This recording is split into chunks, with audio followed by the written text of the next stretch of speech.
we will going to have energy reading of your person towards you. Let's see kung ano ang plano niya. Ano ang plano ng person na to towards you? Ano yung energy niya towards you? Every time na nakikita ka niya, nakakausap, ano yung energy na mayroon sa kanya? Okay, let's see the situation and the energy first. My loves, dito may limitaw na toxic or poison. Energy niya towards you.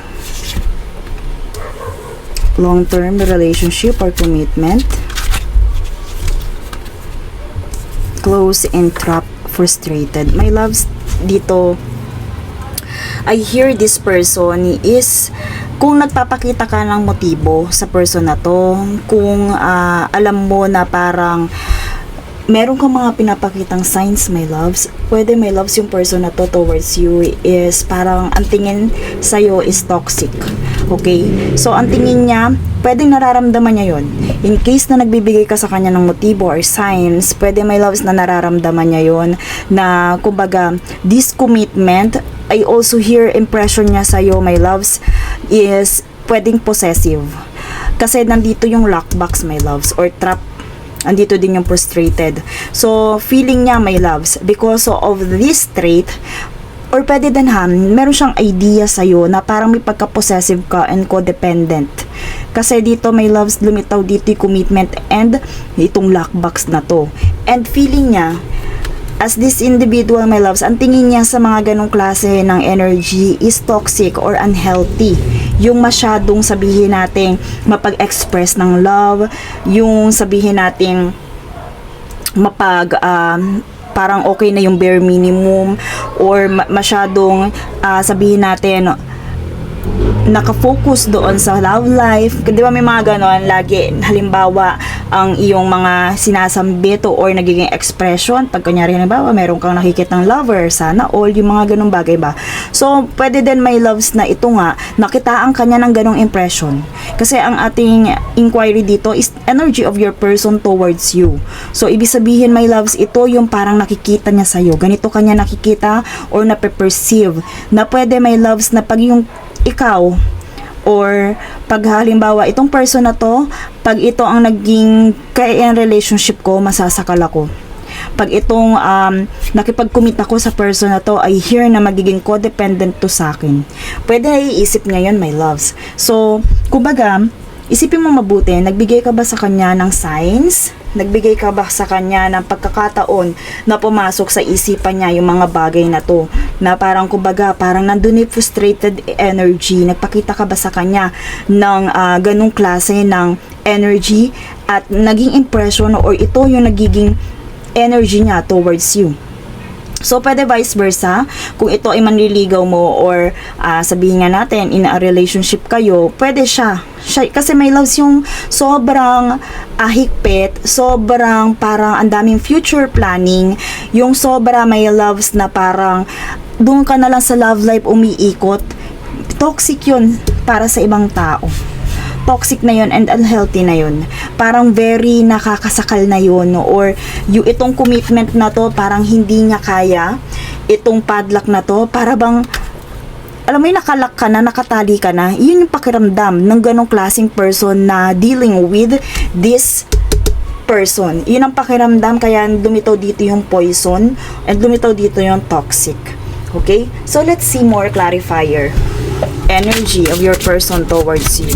So again, my loves, kung ikaw halimbawa hindi kayo halimbawa pero nakapagbigay ka ng motibo sa kanya, pwede my loves na hindi kayo or hindi pa kayo pero ganito na sobrang higpit yung pinapakita niya, sobrang possess, and sabihin natin na ito ay pwedeng mag-cause ng unhealthy behavior kung sino man yung nagpo-project ng ganong klase ng frustration. Okay? So, pwede din my loves na may nakita to sa'yo, yung person na to, na senyales na parang here, the desperation in love. Pwedeng ganon, my loves. Or yung ideal love. Ideal love. So, you are so beautiful. Why do you need me? Pwede nga, my loves, na nakapag-project ka ng something Pwede yung feelings mo may something na parang hindi mo na itago. Hindi mo na itago. And parang dito inisip kasi ang daming iba, bakit ako? Maganda ka naman, bakit ako? Pwedeng ganun. So, kung hindi kayo ganun, my loves, pwede din naman na kung in a relationship kayo, my loves, nandun yung sobrang pagkahigpit Para ang dami ng plano, parang siya hindi pa niya kayang makipag-commit sa ganong kataas or kalalim na plano, pero ikaw parang nandun ka na dun sa forward planning na yun. Okay? So, let's see more confirmation.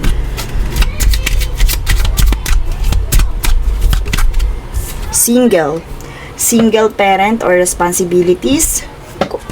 Kung may anak yan, my loves, pwede din na so since na kung may anak ka, pwedeng para sa iyo din yan.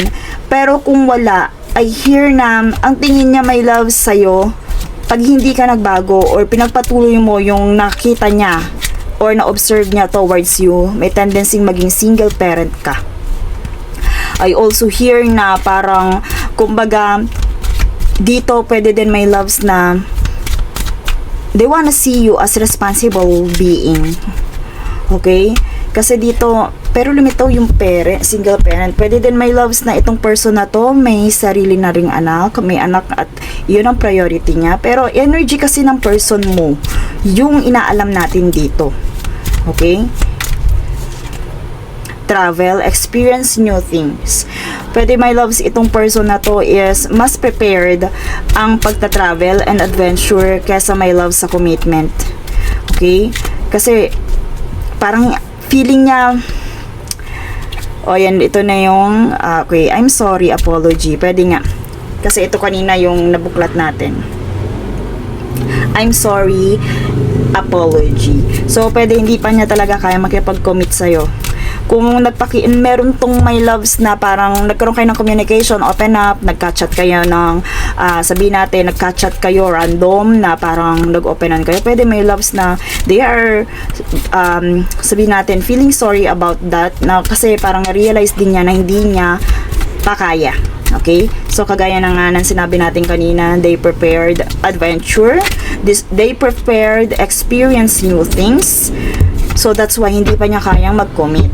And feeling din niya, hindi niya magagawa yung mga bagay na yun kung magiging kayo or kung magpapatuloy siya with you. So, let's see message from this person. Let's see message from this person. Tingnan natin. Bukod dito sa I'm sorry na to, ano pa yung gusto niyang sabihin?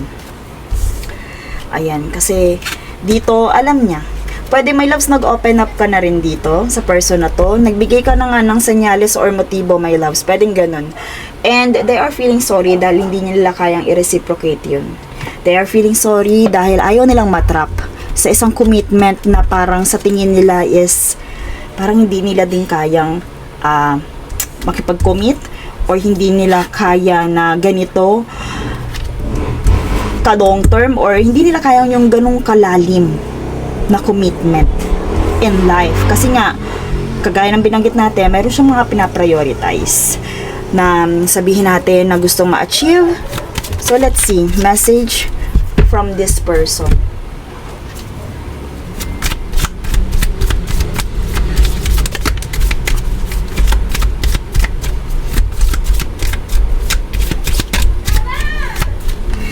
Ayan. So, dito, my loves, I don't react when people mention you. My loves, pwede din na I want to tell you how I feel. Pwede, my loves, na may gusto din niya, if ever na parang nagkaroon kayong situationship, may gusto siyang sabihin. My loves, eto, kung ikaw ay umamin sa kanya, I hear, my loves, na gusto kanya kausapin about that. Pwede, my loves, na lilink din kayo sa isa't isa. Pwede, my loves, na gusto kanya kausapin about that. Gusto niyang maging nonchalant dito sa mga nangyayari na to. So many things remind me of you. So pwede nandun din yung pagka-fall pero ayaw niyang mag-commit. Okay? Pwede nandun yung pagka-fall pero ayaw niyang mag-commit. Pwede, my loves, na nalilink kayo sa isa't isa. Meron na kayo napag-usapan, my loves. I want to tell you how I feel. Pwede hindi pa ito makapag-open talaga sa'yo ng gusto niyang mangyari. Pwede, my loves, na pilit niyang isineset aside. Pilit niyang isineset aside yung mga moment na parang, kumbaga, pag halimbawa, yun nga, naliling kayo sa isa't isa, then inaano kayo, tinutokso kayo ng mga taong nakapaligid sa inyo, your workplace, your friends. Pwede my loves na hindi siya nagre-react, itinatago niya yun. Kasi my loves, dito takot yung tao na to na ma-fall in love sa'yo. So many things remind me of you. So nandun, pwedeng na-fall din to, pero ayaw niya my loves mag-commit. Hindi siya ready for long-term commitment. Okay, so let's see. Energy of your connection with them. Energy of your connection with them. New love, my loves. So, I hear dito, a new chapter begins, whether it is with a new partner or in a current relationship. So, dito, my loves, pwede, yung energy nyo, pwede kayo, ito, mag-post kayo for a while, may kailangan my loves ma-realize pa itong taong to towards you or tungkol sa'yo. Kasi parang hindi pa siya ganun committed. Okay? So, pwede din my loves yung new love na to. Pwede magkaroon kayo ng bawat, alam mo yun, yung bawat isa sa inyo ay magkaroon na ng panibagong love. And alam niyo yung malusaw na kung ano man yung nararamdaman nyo sa isa't isa. Third party situation. So, kagaya nga ng sinabi ko kanina, my loves, pwede na itong person na to is merong ito yung new love na to, pwede merong magsumingit, my loves, dito sa situation yung dalawa. Pwede, my loves, only people may be interfering with this relationship and dimming its full potential. So, my loves, I hear na right now, hindi pa talaga kayo yung destined sa isa't isa. And hindi din naman ready itong person na to doon sa commitment na parang gusto mong mangyari. Pwede, my loves, nagpapakita din siya ng signs ng pagka-fall, pero hindi siya ready doon sa commitment na parang iniisip mo. Okay? So, let's see plans. Any plans ng person na to? Ano ang plano ngayon ng person na to since na lumitaw? My loves, may dalawang ano na to, may pangalawa na to yung child na lumitaw. Pwede din, my loves, kung wala tong anak, pwede magkaanak to sa iba. Pwede magkaanak siya and maputol itong situation na to. Hindi pa nagiging kayo, parang alam mo yon, yung parang hindi nagtuloy. Pwedeng ganun. Potential love, exploration. Right now, pwede din, my loves, doon sa yung nakita natin kanina dito, energy, my loves, diba? Parang may pagka-adventurous. So, pwedeng dahil doon sa pagiging adventurous na yon, makabuntis siya. So, kasi may exploration dito eh. And dalawa na nga. Pwedeng ikaw din to, my loves. May upcoming child for you. Kung ikaw ay feminine, pwede din na mabuntis ka din. Kasi diba, may lumitaw dito kanina na single parent. Okay, ayan, pangatlo. Meron na namang bata dito. Acceleration, catch up, approach. So, it is approaching and lost, discarded. My loves, pwede my loves ang situation nito. Kung hindi nyo ititigil, kung halimbawa magiging patuloy to, I hear, my loves, na pwede mabuntis ka ng person na to and makunan ka. Pwede yan, my loves. Kasi yung person na to, hindi siya ready. Hindi siya ready sa commitment. Pero kung andun nga, nagpapakita kayo ng motibo, ng signs sa isa't isa, pwede, my loves, na mangyari to. At pwede mag-leads yun sa pagiging single parent. Okay? Kasi confirm na dito sa plans niya, nandun. Kumbaga, nafo-fall to, pwede din fall to, pero hindi niya ipinapakita sa ibang tao. I hear na ito, my loves, pwede because of their exploration, my loves, adventurous na energy right now, pwede, my loves, na makabuntis nga to or mabuntis ka niya. Pero doon sa long-term relationship and commitment na parang ina-expect mo, pwede, my loves, hindi siya ready doon. That's why may tendency na masira din itong connection na to. Okay? Kasi tatlo na. Ito yung bata, meron ulit bata dito, at meron ditong single parent. So, my loves, ngayon pa lang, spirits are telling you na itong energy ng person na to towards you is very unhealthy. Okay? So, pwede, my loves, magsilbing gabay ito sa'yo kung nagpapakita to ng sabihin natin sign, pero parang nakukulangan ka, my loves, listen to your intuition. Kasi eto na yung sign, eto na yung energy, hindi niya kayang makipag-commit ng seryoso at malalim. Kung ano man yung ipinapakita na yan sa'yo, yes my loves, part yan ng kanilang, ito, yung card na to, they want to experience new things, they want to explore something. Okay, that's why parang nandun yung potential love. Okay po? So, may tendency talaga na mauwi sa ganon. Pero, nandito yung reduce and discarded. So, my loves, pwede na may mangyaring ganon pero hindi din maglast. Kagaya na ina-expect mo dito sa long-term commitment. Okay, my loves, and that's all for this reading. Thank you so much and see you in my next one.